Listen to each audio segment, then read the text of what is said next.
ஒன்னு சொல்கிறான். அப்படின்னா என்ன அர்த்தம்னா அல்லாஹ் தான் நம்ம வணங்குறோம், அல்லாஹ் இடத்துல தான் நம்ம உதவி தேடுறோம் அப்படின்னு சொல்லக்கூடிய பொருள் கொண்ட வசனம் இது. இது வந்து பார்த்தா நம்ம வேற யார் இடத்துலயுமே சொல்ல முடியாது. நான் உங்களை வணங்குறேன், உங்கள்கிட்ட தான் எதிர்பார்க்கிறேன்னு சொல்லிட்டு நம்ம வேற யார்கிட்ட சொல்ல முடியும்?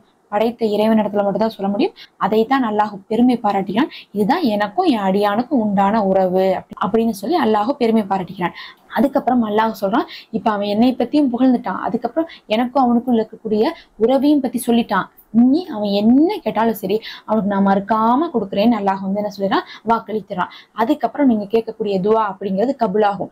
அதுல வந்து பாத்தீங்கன்னா சிறந்த துவாவாக அந்த சூறாலேயே இடம்பெற்றுள்ள அந்த கடைசி 3 வசனம் பாத்தீங்கன்னா ஒட்டுமொத்தமாகவே அந்த 3மே துவா தான். நமக்கு கேட்கக்கூடிய நேரடியான துவா. என்ன துவானா, எல்லாம் எனக்கு நேரான வழியை கொடு, உன்னை கோபப்படுத்துறாங்களே அவங்களுடைய வழியை கொடுத்துறாத, நல்லடியார்களுக்கு நீ கொடுத்த வழியை கொடுன்னு சொல்லிட்டு அந்த சூறாவை ஓதி நம்ம முடிப்போம். ஆனா அந்த கடைசி 3 வசனம், அந்த 3 வசனத்தை தொடர்ந்து நம்ம கேட்கக்கூடிய எல்லா துவாவுமே பாத்தீங்கன்னா நம்ம அல்லாஹ் இடத்துல கேட்கக்கூடிய துவாவாகத்தான் அமைக்கப்படும். அப்ப அந்த முதல் 4 வசனத்தை ஓதுனதுக்கு அப்புறம் நீ என்ன கேட்டாலும் இனிமேல் நான் தருவேன்னு சொல்லி அல்லாஹ் சொல்லிடுறான்.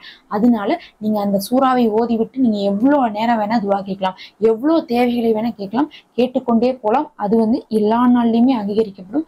அதுலயும் சிறப்பான நாள்ல லொஹர், அஸ்ர், மஹ்ரிபுடைய எல்லா நேர தொழுகைக்கு பின்னாடியும் நீங்க இதை ஓதி விட்டு நீங்க துவா செய்யுங்க. உங்களுடைய துவாக்கள் இந்த சிறப்புக்குரிய நாள்ல கபூலாக்கப்படும். அடுத்த வாரத்துக்குள்ளேயே கூட அல்லாஹுடைய ரஹ்மத்தை கொண்டு நம்மளுடைய நிலைமை மாறும். இது மட்டும் இல்ல, இதுல இன்னும் சில சிறப்புகள் இருக்கு. அந்த சிறப்புகளை கேட்டாதான் நம்மளே ஆச்சரியப்படுவோம், இப்படியெல்லாம் இருக்குதான்னு சொல்லிட்டு. அல்லாஹ் வந்து பாத்தீங்கன்னா இந்த சூறாவை ஒவ்வொரு தொழுகையுடைய ஒவ்வொரு ரக்காயத்திலும் ஏற்படுத்தி வைத்திருக்கான். உங்க தொழுகையில இந்த சூறாவை மட்டும் நீங்க மறந்துட்டா தொழுகை ஏற்றுக்கொள்ளப்படாது. அந்த அளவுக்கு முக்கியமான சூறாவாக அல்லாஹ் ஏற்படுத்தியிருக்கான்னா குர்ஆன்லயே இந்த சூறாவுக்கு சிறப்பு அதிகம் அப்படிங்கறத நீங்க புரிஞ்சுக்கணும். இந்த உலகத்துல எல்லாருக்கும் ஒரே நேரம் கிடையாது. இப்ப இந்தியால இப்ப வந்து மணி என்ன இருக்கோ அதேதான் வந்து அமெரிக்கால இருக்குமானா கிடையாது, அதேதான் சவுதியில, அதேதான் வந்து பாத்தீங்கன்னா பாலஸ்தீனத்துலனா இல்ல. அப்போ ஒவ்வொரு நாட்டிலயும் ஒவ்வொரு நேரம் இருக்கு. அப்ப நமக்கு இங்க லொஹர் வந்து 12:30 மணிக்கு வருதுன்னு வச்சுக்கலாம். அதே 12:30 மணிக்கு தான் அங்கேயும் வரும். ஆனா அங்க 12:30 மணி அப்படிங்கும்போது நமக்கு இங்க மணி 2:30 3 இருக்கும், இல்ல 5:30 மணி 6:30 மணியா இருக்கும். அந்த மாதிரி பார்க்கும்போது தள்ளி தள்ளி நேரங்கள் வருது.